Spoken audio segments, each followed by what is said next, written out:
90 FM.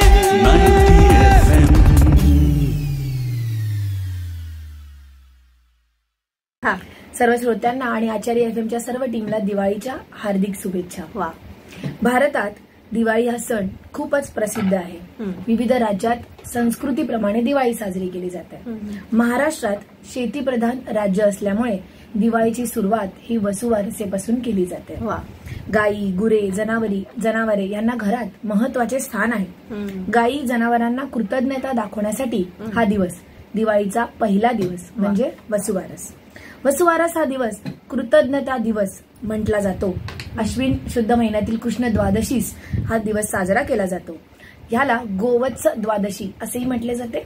गोवत्स म्हणजे गायी आणि वासरू यांना आपण पूजतो या दिवशी. आता वसू म्हणजे काय? वसू म्हणजे सूर्य, वसू म्हणजे कुबेर, वसू म्हणजे धन आणि सर्वात महत्वाचा आध्यात्मिक अर्थ म्हणजे सर्वांमध्ये वास करणारा असा वसुबारस हा सण. गाय ही हिंदू संस्कृतीत एक पवित्र प्राणी मानली जाते. त्याची उपासना यासाठी भारताचा एक वेगळा इतिहास सुद्धा आहे. या दिवशी सौभाग्यवती स्त्रिया या गायीचे पूजन करतात. गायी बरोबर वासरू यांचा सन्मान केला जातो. त्यांना आंघोळ घातली जाते, त्यांना हळद कुंकू लावून त्यांचे पूजन केले जाते आणि महत्वाचं म्हणजे याच दिवशी ताजी अशी छानशी केलेली करंजी ही त्यांना भरवली जाते. आपल्याकडे फार पूर्वीपासून गायीला पूजले जाते. याचं एक वेगळं कारण म्हणजे गाय ही मानवाला स्वतःचे सर्वस्व अर्पण करते. तिचे दूध पिऊन मानव पुष्ट बनतो. तिच्या संततीला बरोबर घेऊन स्वतःची शेती हिरवीगार करण्यास मदतनीस तिला बनवतो. गायीचे शेण उपयुक्त खत आहे. गोमूत्र तर रोगांवर उत्तम औषधही आहे. अशा गायीसाठी मानवजातीने कृतज्ञता ही दाखवलीच पाहिजे. याचबरोबर गाय ही फक्त परोपकारी नसून तिच्याकडे एक रवंथ करण्याचा गुण आहे. गवताचा रवंथ करून त्याचे दुधात रूपांतर करण्यात गायीला सुपात्र असे गणले जाते. तर दूध देऊन विष ओकणाऱ्या सापाला आपण अपात्र गणतो. आता अशा गायीकडून आपण काय शिकणार? तर आपणही आपल्याजवळ येणारे विचार किंवा हेतू यांचा तात्काळ स्वीकार न करता गायीप्रमाणे रवंथ करून त्याच्यावर चिंतन मनन केले तर पुढे येणारा विचार हा शुभदायी ठरतो. अशा दिवशी गायीची पूजा करून आपण अजून कोणत्या गोष्टींना जवळ घेतो यामागे एक पौराणिक छोटीशी कथा आहे. सगळ्यांना माहिती असेल की याच महोत्सवाची सुरुवात समुद्र मंथन या एका पौराणिक कथेची निगडीत आहे. असे मानले जाते की जेव्हा देव आणि राक्षस हे अमृतासाठी समुद्र मंथन करत होते तेव्हा कामधेनू नावाची गाय समुद्रातून बाहेर आली आणि ही देवी गाय देवांनी 7 ऋषींना सादर केली आणि पुढे ती वशिष्ठ ऋषींकडे राहिली. म्हणूनही आज गायीचं पूजन करून आपण अन्नदाता, कारण ती संपूर्णच आपल्याला सगळं दान करत असते म्हणून तिची पूजा करतो. वसुबारशीच्या दिवशीच गायीकडून विष्णूच्या रूपाने चेतन भरलेल्या अशा चांगल्या लहरी निर्माण होतात.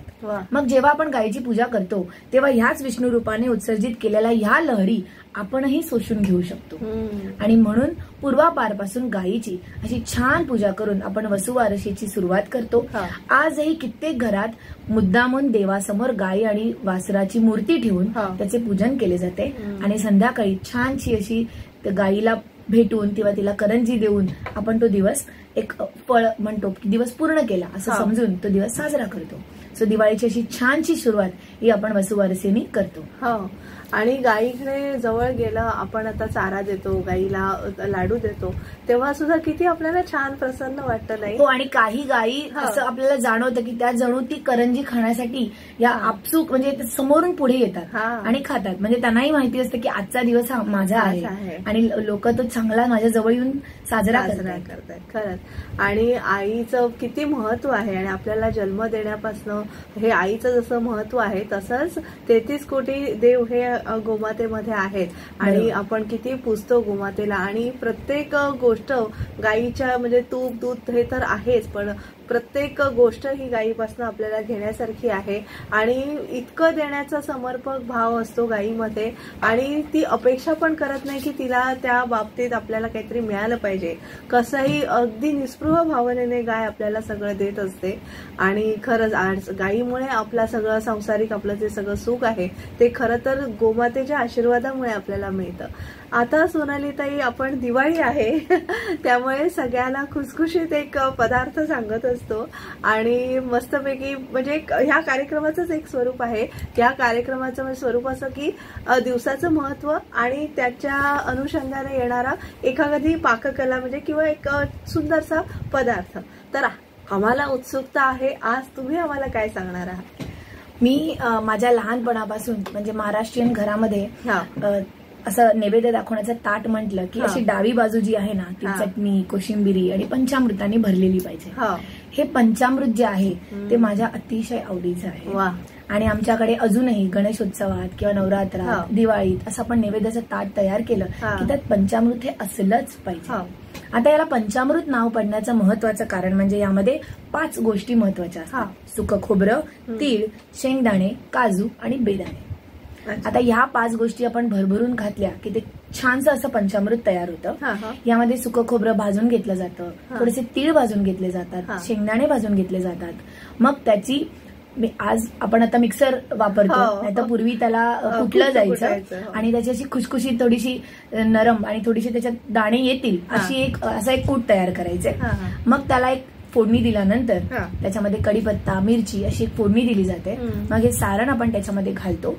मग गूळ आणि चिंचेचा कोळ आणि थोडासा घरी बनवलेला गोडा मसाला हा घातल्यानंतर त्याला गरम पाणी घालून एक छानशी उकळी आणली जाते. आणि मग ते जसं जसं ते उकळत जातं तसं तसं ते घट्ट होत जातं आणि मग ते आपल्याला वाढण्यामध्ये आणि मग खाण्यामध्ये त्याचा एक रस छानसा येतो. आता यामध्ये छान चवी येतात, गुळाची गोड चव येते, चिंचेचा आंबटपणा येतो आणि मीठ घालून आपण पंचामृत पूर्णतः ताटामध्ये वाढायला तयार करतो. हो, आणि आपण ते दही, दूध, साखर, तूप हे पण पंचामृत आहे. हे पंचामृत जे असतं ते आपण देवाला नैवेद्य म्हणून दाखवतो आणि मग येणाऱ्या प्रत्येक पाहुण्याला आपण ते हातात देतो.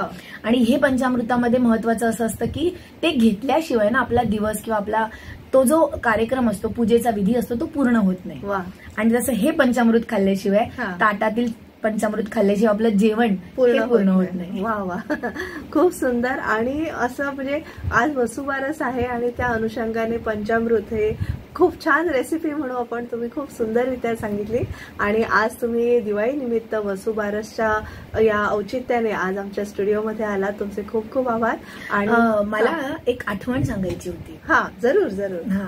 तर वसुबारस म्हणजे मला लहानपणी सगळ्यात पहिले जो एक बाल कविता आपण जी म्हणतो, आठवणीतली कविता आपण म्हणतो, ती आठवते. म्हणजे की गायीची पूजा करताना आजी आजोबांबरोबर गायलेली, म्हणजे दिन दिन दिवाळी, गाई म्हशी ओवाळी, गाई म्हशी कुणाच्या, लक्ष्मणाच्या, लक्ष्मण कुणाचा, आई वडिलांचा, दे माय खोबऱ्याची वाटी, वाघाच्या पाठीत घालीन काठी. अच्छा, ही माझी पहिली बडबड कविता होती. आता वसुवारसेचा जेव्हा आपण विषय काढला ना तेव्हा मला आठवलं की आमच्या आजोबा आमचा एक गोठा होता आणि त्याच्यामध्ये बऱ्याचशा गाई म्हशी होत्या. आजच्या दिवशी आजोबांना त्यांच्यावरती एक वेगळं प्रेम यायचं. सकाळपासून जसं आपल्या मुलांवर येतं तसंच ते गाई म्हशींवर भरपूर प्रेम करायचे. त्यांना ते तळ्यावर घेऊन जायचे, छान आंघोळ घालायचे, तिथून आणल्यानंतर त्यांच्या शिंगांना गेरूचा रंग लावायचे आणि मग आपल्या पंजावरती तो गेरूचा छापा आपल्या हाताच्या पंजाचा त्यांच्या पूर्ण अंगावरती त्यांना सजावट करण्यासाठी लावायचे. आणि मग अशी गावामध्ये जुनी पद्धत होती की गवताच्या पेंड्यामध्ये थोडेसे छोटेसे फटाके लावले जायचे. त्याच्यामध्ये थोडीशी आग आली ना की गाईला किंवा म्हशीला त्याला ओलांडायला सांगायचे आणि मग गायीची पूजा करून तिला करंजी बनवायचे. तर माझ्या आजोबांची आणि मग ही वसुवारशीची अशी आठवणी माझ्याकडे लहानपणापासून आहे. आणि म्हणून आजही मला गाय आणि म्हैस म्हटलं की मला माझ्या बदलापूरच्या गावचा गोठा हा नक्की आठवतो. वा, खूप सुंदर. तर आमच्या दोघींकडनंही म्हणजे सोनाली सहस्रबुद्धे मॅडम यांच्याकडून आणि माझ्याकडून म्हणजे तेजस्विनीकडून तुम्हाला दिवाळीच्या खूप खूप शुभेच्छा. आणि मस्त फराळ करा, अंगाला उठणं लावा आणि सुंदरशी आंघोळ करा आणि छान छान कपडे घालून आपण आकाशकंदील लावूया, पणत्या सजूया आणि आपलं अख्खं घर सजूया आणि दिवाळी आपल्या नातेवाईकांसोबत, मित्रमंडळींसोबत साजरी करूया. तुम्हाला पुन्हा एकदा सोनाली सहस्रबुद्धे यांच्याकडून आणि तेजस्विनीकडून दिवाळीच्या लाख लाख शुभेच्छा. धन्यवाद.